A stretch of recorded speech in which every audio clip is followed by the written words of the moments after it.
महाराष्ट्र के वन मंत्री ने कहा कि इस वर्ष 10 लाख पौधे लगाने का लक्ष्य रखा है। विश्व पर्यावरण दिवस की पूर्व संध्या को हरित महाराष्ट्र समृद्ध महाराष्ट्र वृक्षारोपण अभियान की समीक्षा की बैठक की अध्यक्षता करते हुए वन मंत्री ने कहा कि पौधरोपण को जन आंदोलन बनाया जाना चाहिए। वन मंडल मंत्री ने बैठक के बाद जारी एक बयान में कहा कि हमने इस वर्ष 10 लाख पौधे लगाने का लक्ष्य तय किया है। अगले वर्ष भी इसी लक्ष्य को दोहराने का प्रयास करेंगे, क्योंकि केवल आंकड़ों की बात नहीं है बल्कि राज्य के हरित और टिकाऊ भविष्य के निर्माण की दिशा में यह एक प्रयासरत। वन विभाग की ओर से कुछ प्लांटेशन करने वाले हैं और कुछ बाहर की पार्टी जैसे WCL हो गया, स्कूल्स हो गए, कोई माइनिंग कंपनी हो गई, बिल्ट हो गया, इनके माध्यम से भी प्लांटेशन कर रहे हैं।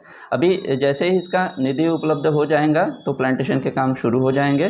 फिलहाल उसके प्राइमरी काम चल रहे हैं।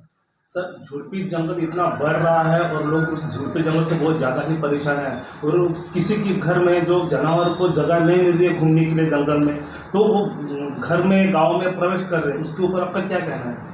देखिए, चंद्रपुर ज़िले में बाघों की संख्या काफ़ी बड़े प्रमाण पे है, तो जंगल दिन ब दिन कम होते जा रहा है, मानवीय बस्ती बढ़ रही है और जो भी गांव जंगल को लग के है उस गांव में जानवरों का आना जाना रहता है।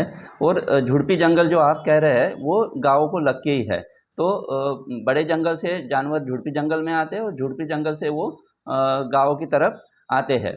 इसलिए मानव और वन्यजीव संघर्ष दिन ब दिन बढ़ते जा रहा है। सर, ताड़ोबा जो है, ये ताड़ोबा एक वर्ल्ड में माना हुआ एक अपना एक पर्यटन स्थल है और एक फॉरेस्ट रिसोर्ट है। सर, यहाँ पर तो सबसे बड़ा एक एनिमल्स प्रोटेस्ट होता है और आप जिस जंगल की जिस रेंज की आप सुरक्षा कर रहे हो, जहाँ पर आप अधिकारी हो सर, उसको लगते तो ताड़ोबा है जी।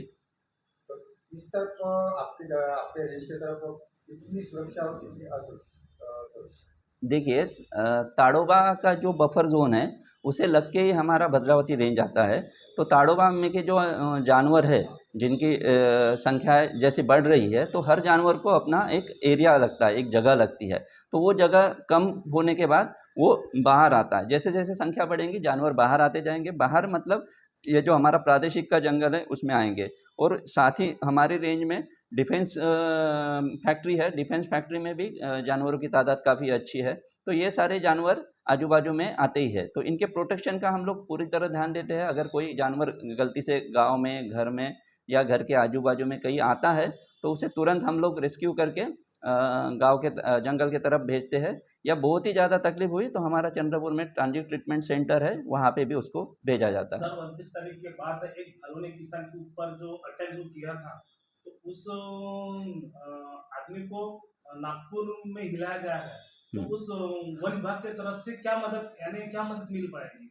आपका मुद्दा 29 तारीख को तिरवंजा में जो एक आदमी पे भालू का अटैक हुआ, उसको तुरंत वहाँ के WCL हॉस्पिटल में ट्रीटमेंट दिया गया। वहाँ नहीं हो पाया तो चंद्रपुर भेजा गया। चंद्रपुर के बाद में उसको नागपुर में हिला गया। अभी नागपुर का उसमें ट्रीटमेंट चल रहा है। उनके साथ उनका जो लड़का है उससे बातचीत हो पा रही है हमारी। तो प्राइमरी स्टेज में हम लोग उसको मतलब कुछ रकम ऑनलाइन हमारी वहाँ की वन रक्षक मैडम है उन्होंने भेजा है। बाकी उसकी जो केस कंप्लीट हो जाएंगी तो शासन के जो नियमानुसार जो उसको कॉम्पनसेशन बनता है वो पूरा उसको दिया जाएगा।